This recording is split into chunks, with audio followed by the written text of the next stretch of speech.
Are you looking for a simple soup broth recipe?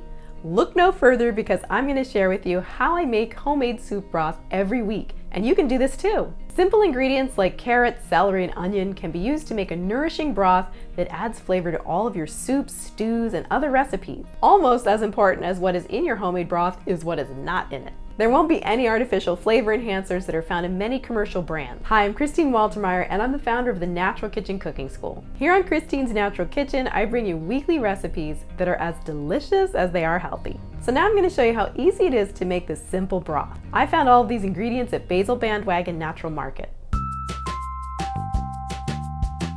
So I like to use really nourishing ingredients like these maitake mushrooms in my soup broth. These are fresh, but you could also use dried. And if you can't find them for some reason, you can just substitute button mushrooms. But maitake mushrooms have been studied for their beneficial effects on the immune system, so it's a really great mushroom to include. If I was using this in a recipe where I just wanted to use the mushroom tops, I would just cut it off. I would remove this base. But since we're putting this into soup stock and all of the ingredients will basically get discarded, I'm just going to chop this in half and add it to my vegetable broth just like that. I'm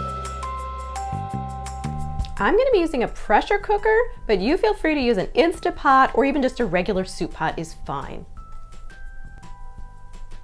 Next, I'm adding 2 stalks of celery. I'm just going to chop this up into big chunks, and you can feel free to leave the leaves on.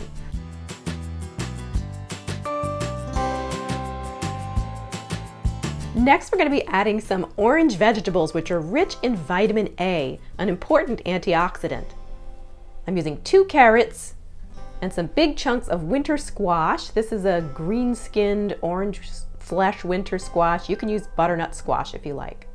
And here too, you don't have to get crazy with chopping these really small. Just cut them into big pieces just like this.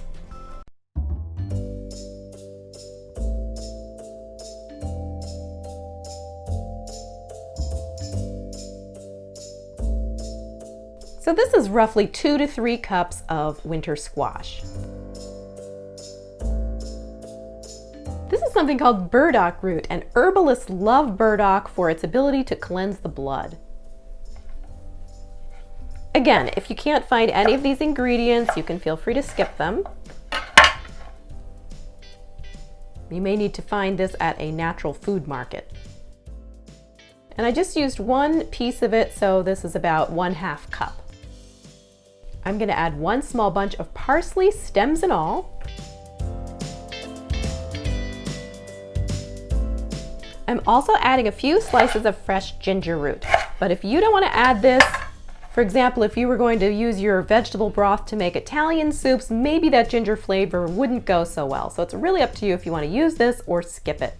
And I'm just going to use about a tablespoon of the fresh sliced ginger.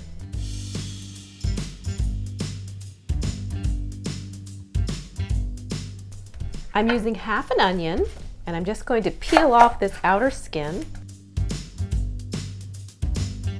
And then since this is a big onion, I'm going to slice it into 4 big chunks.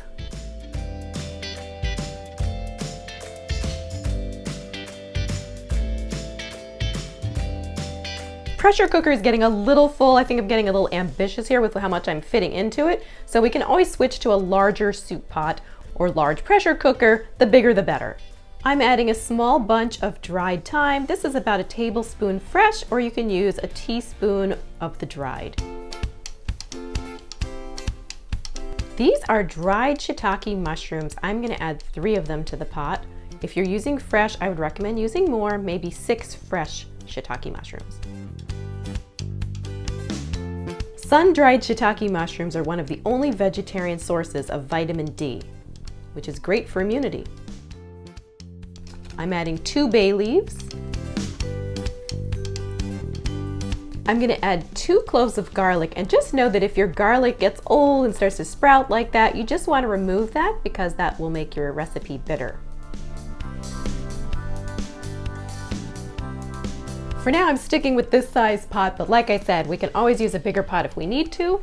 And I'm just going to add purified water to cover it. You're basically just adding enough water to go above all of the ingredients, but not by much. So that was about half a gallon, and I used alkaline water.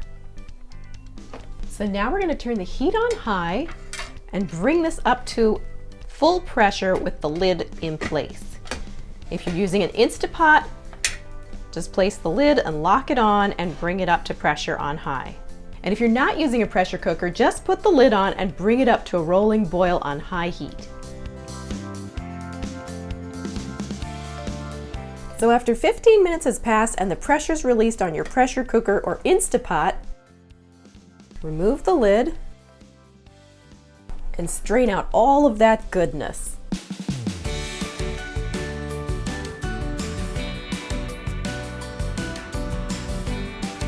It will be tempting to save the ingredients that you've cooked into your vegetable broth, but don't. They've really given their all to the broth and they should be discarded. If you have a compost pile, this is a great way to give them back to the earth. Depending on the temperature in your kitchen, it might be tempting to pour your hot broth directly into glass jars, but I do recommend letting it sit and cool before pouring it into the jars. Or, well, like I did, I warmed these up. I ran these jars under hot water. So now the temperature difference will not crack my jars. The last thing you want after all that effort is to break a glass jar.